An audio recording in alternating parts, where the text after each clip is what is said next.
UPSC परीक्षा 2023 में छत्तीसगढ़ की अनुषा पिल्ले ने 2002 रैंक हासिल की है। अनुषा आईएएस रेणु पिल्ले और आईपीएस संजय पिल्ले की बेटी है। बता दें कि अनुषा के पहले उनके भाई अक्षय पिल्ले ने भी 2021 यूपीएससी में 91वीं रैंक हासिल की थी। वर्तमान में अक्षय पिल्ले उड़ीसा कैडर के आईएएस अफसर हैं।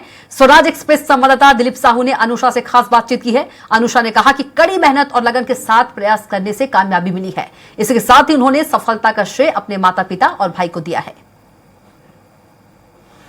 देश के सबसे प्रतिष्ठित परीक्षाओं में से एक यूपीएससी, जिसमें छत्तीसगढ़ से अनुषा पिल्ले ने 202 रैंक हासिल की है। हमारे साथ अनुषा पिल्ले जी हैं, हम सीधा बात करेंगे इनसे। पहले तो आपको बहुत बहुत बधाई। Thank you so much. ये जो परीक्षा है जिसमें आपने 202 रैंक हासिल किया, इस उपलब्धि का श्रेय आप किसे देना चाहेंगे? श्रेय तो मैं अपने माता पिता, अपने भाई, अपने ग्रैंड पेरेंट्स और बाकी फैमिली मेम्बर्स और मेरे फ्रेंड्स को दूंगी, क्योंकि इन्होंने मुझे बहुत इमोशनल सपोर्ट दिया। एंड ये जर्नी ऐसी है कि बहुत टाइम्स ऐसे होंगे कि आपको लो फील होगा, तो इनका इमोशनल सपोर्ट बहुत महत्वपूर्ण रहा है। ये उपलब्धि हासिल करने के लिए कितना मेहनत की आप, कितना पढ़ाई का वो रहा, कैसा शेड्यूल रहा, थोड़ा सा डिस्क्राइब करिए। जैसे मेरा फोकस था कि मैं रोज 8 से 9 घंटे पढूं एंड एग्जाम के टाइम से ये नंबर ऑफ आवर्स बढ़ जाते थे, बट बाकी समय ये था कि 8 to 9 आवर्स पढूं। तो मैं ऐसा करती थी कि सुबह मैं ऐसा कोशिश करती थी सुबह मैं रिवाइज करूं जो मैं प्रीवियस डे मैंने जो पढ़ा है। फिर मैं ऐसा करती थी कि हर 1.5 से 2 घंटे के बीच में एक ब्रेक लेती थी।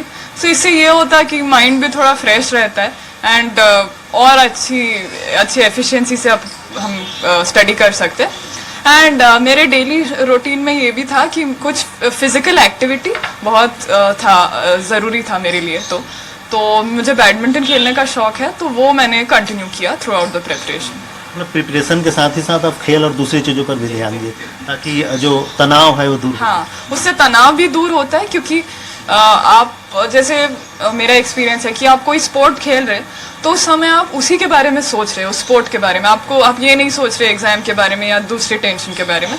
तो एक स्ट्रेस बस्टर हो जाता है एंड एक्सरसाइज, फिजिकल एक्सरसाइज भी हो जाती थी। तो मैं बैडमिंटन खेलती थी, या कभी कभी वो संभव ना हो पाया तो फिर मैं वॉक पे जाती थी। मेंस में आपके क्या क्या सब्जेक्ट रहे हैं? देखिए, जनरल स्टडीज़ तो सबके लिए कॉमन है। हमारे 4 जनरल स्टडीज़ के पेपर्स रहते हैं, एक एसे का पेपर रहता है और ऑप्शनल एक सब्जेक्ट ऑप्शनल है जिसके 2 पेपर्स रहते हैं। तो मेरा ऑप्शनल सब्जेक्ट एंथ्रोपोलॉजी था। आपकी मम्मी भी आईएएस है, पापा जी आईपीएस रहे हैं, भाई भी आईएएस है, तो इनका कितना सपोर्ट मिला था? मेरे पेरेंट्स और भाई का तो बेहद सपोर्ट मिला, क्योंकि मेरे पेरेंट्स वही इनिशियल इंस्पिरेशन एंड मोटिवेशन थे मेरे लिए इस प्रिपरेशन को स्टार्ट करने के लिए।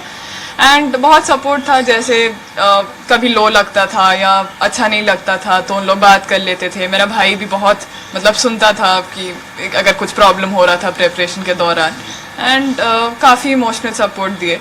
एंड क्योंकि उन लोग खुद इस एग्ज़ाम को क्लियर किया, उनको पता है कि कैसे करना है। हाँ, ये खास करके ये आता है कि आप जैसे आपका कौन सा अटेम्प्ट था और आगे चल के किस तरह के और तैयारियाँ हैं? ये मेरा सेकेंड अटेम्प्ट था। फर्स्ट अटेम्प्ट में मेरा प्रीलिम्स क्लियर नहीं हुआ था।